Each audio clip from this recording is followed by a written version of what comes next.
nos acompaña el secretario de Descentralización de la Presidencia del Consejo de Ministros, el doctor Manuel Dangmer. Muy buenos días, bienvenido a Radio Nacional. Muy buenos días, un saludo y un saludo a todos los amplios radioescuchas que tiene Radio Nacional en todo el país. Doctor, en los últimos años las regiones se han quejado porque no tenían recursos para poder realizar sus obras. Cuando se les dio dinero, no tuvieron capacidad de gastos. ¿Cómo se puede cambiar esta situación? La situación que existe, con la cual me he encontrado al asumir la Secretaría de Descentralización, es más o menos la siguiente. Es verdad que ha crecido los ingresos por CAN en las regiones y también en los municipios, en los gobiernos locales. Lo que no es exacto es que haya crecido en la misma proporción los ingresos ordinarios, porque en el caso de los gobiernos regionales no tienen ingresos propios, viven básicamente de transferencias. Entonces, una primera cosa que hay que reconocer es que hay un problema en el lado fiscal de las regiones, cosa que fue reconocida por la comisión que analizó el tema de la descentralización fiscal. Las regiones no tienen autonomía tributaria, no tienen autonomía fiscal. No es que ellos van a crear impuestos, sino que tienen que tener establecido un margen de previsibilidad en el manejo de sus ingresos. Por ejemplo, los municipios reciben 2 puntos del IGB y con eso le permite, lo distribuye el Fondo Común, que es un fondo del Estado, que en base a una ponderación entre población, pobreza y resultados de eficiencia, distribuye esos fondos, esos 2 puntos del IGB. Pero los gobiernos regionales no. Y hay un monto que va transfiriendo el gobierno nacional, pero que es un proceso lento, engorroso. Entonces, al final, si un gobierno regional, por ejemplo, tiene 120 millones de soles al año, no sabe exactamente cuánto puede gastar cada mes, porque hay un trámite del SNIP, hay un trámite de cheque único, ventanilla única, hay un trámite de manejo de pagos. Al final, entonces, se enredan los gobiernos regionales. Ese es uno de los primeros acuerdos que tomó la Comisión de Descentralización Fiscal para que se modifique ese aspecto.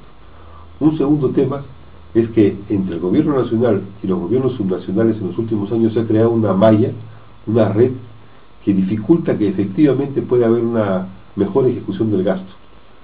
Por ambos lados, ¿no? Por el lado del gobierno nacional, por un excesivo burocratismo y centralización. Por ejemplo, ahora se han descentralizado muchos programas sociales.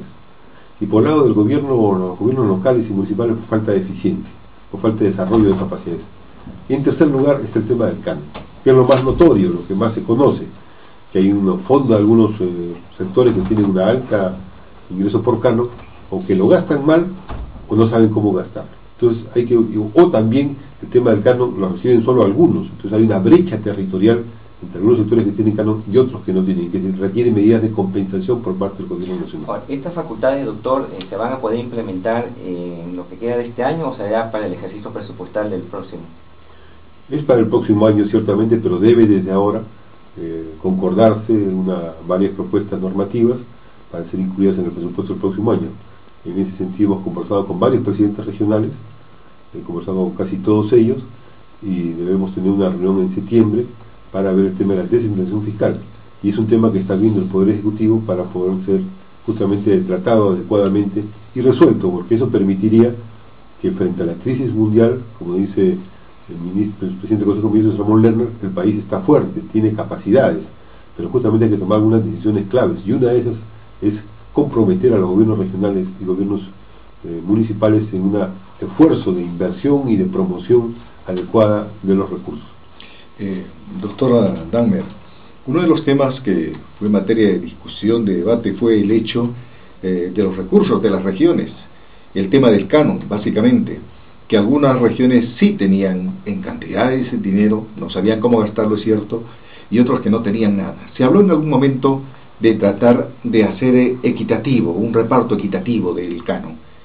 ¿Hay posibilidad de que esto se dé? Hay varios problemas ahí. Ese es un tema que también vio esa comisión que vio el tema de la descentralización fiscal. Tuvieron hasta 4 estudios desarrollados en el año 2009, discutidos en el 2010, y la primera conclusión general a la cual llegar, que me parece adecuada, es que es cierto que hay una brecha territorial y que hay que buscar inicialmente, hay que buscar compensarla, resolverla.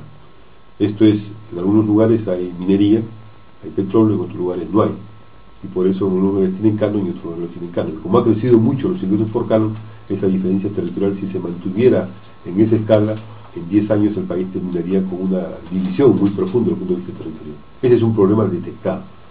Las soluciones son varias y no se pusieron de acuerdo todavía en las soluciones. Hay varios temas.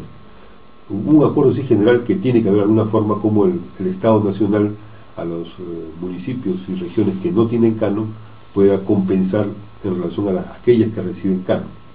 Donde no hubo acuerdo es si las que reciben canon van a dejar de recibir canon y van a partirlo. En general ese es un tema muy complejo, muy difícil. Hay una asignación de canon, entonces creo que por ahí no van las discusiones centrales, sino van en general cómo hacemos una reforma tributaria que le permita primero a todos los municipios tener previsibilidad en su gasto y tener por lo tanto un ingreso regular establecido en el presupuesto nacional que sea previsible para poder hacer sus actividades de inversión. Y en segundo lugar, cómo lograr hacer que las macroregiones, que son de tipo territorial, no de representación política, como la macroregión sur, la macroregión norte, la macroregión amazónica, Lima misma, que es una macroregión, cómo lograr hacer que exista un acuerdo, una acción conjunta entre el gobierno nacional y los gobiernos regionales para inversiones significativas en infraestructura tanto productiva, de comunicaciones, infraestructura de conocimiento. Existe, por ejemplo, digamos en la macroregión sur, en los próximos años va a haber el desarrollo del gasoducto surandino, la petroquímica, ya existe el IRSA, falta una conexión con la zona más rica de Brasil, hay proyectos de integración turística, o sea, hay un conjunto de actividades, hay manejo de cuencas en relación al manejo del agua. Entonces ahí se requiere una concordancia, por eso es que vamos a promover con mayor intensidad lo que se ha desactivado un poco, que son las juntas de coordinación interregionales, para que el gobierno central, el gobierno nacional y las regiones, en este caso las macroregiones, digamos, bueno, en los próximos 5 años requerimos estos proyectos centrales, estructurantes de la macroregión, que va a beneficiar a todos. Entonces, a ver, que cada uno ponga recursos. Pues aquellos que tengan algún recurso que no saben o no pueden gastarlo, porque tienen dificultades para gastarlo por su cantidad, justamente se les pueda dar el acceso a que puedan gastarlo en ese esfuerzo conjunto. Creo que de esa manera podemos ir enfrentando esta brecha territorial que se ha creado. Ahora también el tema de la calidad del gasto, ¿no? Sobre todo para aquellas regiones que tienen recursos del canon. ¿Cómo hacer que ellos gasten realmente como debe ser, dando prioridad a lo que es de interés público? Hemos escuchado de un gobierno que decía que iba a construir su plaza de todos, pero cuando le dijeron, oye, necesitas agua y desagüe, no, eso lo hace el gobierno. Eso no puede ser. ¿Cómo controlar esto, doctor? Bueno, ciertamente ahí depende de las posibilidades de destinar el canon. Creo que ha habido una restricción que hay que discutirla, por ejemplo, para el norte, todo el norte del país, norte y la Amazonía. El puerto de Paita, el puerto de Yurimao y el puerto de Iquitos, en general todo lo que se llama el IRSA norte, está muy vinculado a la existencia de un corredor económico, de un flujo de mercancías, de dinero, de personas entre el norte peruano, Manaos y el Atlántico brasileño. Se requiere invertir en esa. Se ha invertido por parte del Estado Nacional en la carretera, pero no hay inversión en los centros de transformación, no hay inversión en las plataformas logísticas, no hay inversión en la hidrovía, no hay inversión en la capacitación de los trabajos y de las empresas para esa actividad. Ahí en esa inversión puede haber una concordancia entre varios sectores y, por ejemplo, parte del canon puede ser invertido en eso. Ya en la Amazonía hay una autorización para invertir parte del canon en la agricultura. Creo que debería estudiarse que puede haber fondos fiduciarios u otras modalidades para que la inversión del canon pueda ser mejor orientada y pueda tener efectos realmente hacia el conjunto, no solamente de una región, sino el conjunto de las macroregiones. Creo que esos son los temas que hay que estudiar. En el sur, por ejemplo, va a haber la masificación del gas, con el gasoducto surandino y con la petroquímica, y con este sistema por el cual se pueden hacer, mientras se construye el gasoducto, se pueden hacer lo que se llaman los gasoductos virtuales para llevar el gas comprimido, para llevar el gas licuado de petróleo, y ir desde ahora construyendo las redes de distribución. Se puede ir comprometiendo inversión de las regiones del canon, esa inversión que está dormida, convertirla en un activo infraestructural y de servicios. Varias de esas cosas tienen que estudiarse para que puedan ser mejor orientados estos recursos.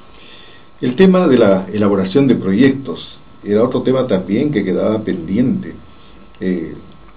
Desde su administración, ¿cómo se va a manejar el tema para que estén capacitados, para que realmente puedan ejecutar proyectos, materializarlos y se haga una adecuada inversión del dinero? Ese me parece que es un tema fundamental. El primer aspecto de la capacidad para la inversión es saber en qué puede invertir y tener una visión de planeamiento adecuada. Hemos decidido dar un impulso decisivo a las juntas de coordinación internacionales para justamente tener un planeamiento en los próximos 5 años a nivel intermedio, a nivel meso, que es el nivel regional y local, sobre los grandes aportes estructuradores de cada macrorregión.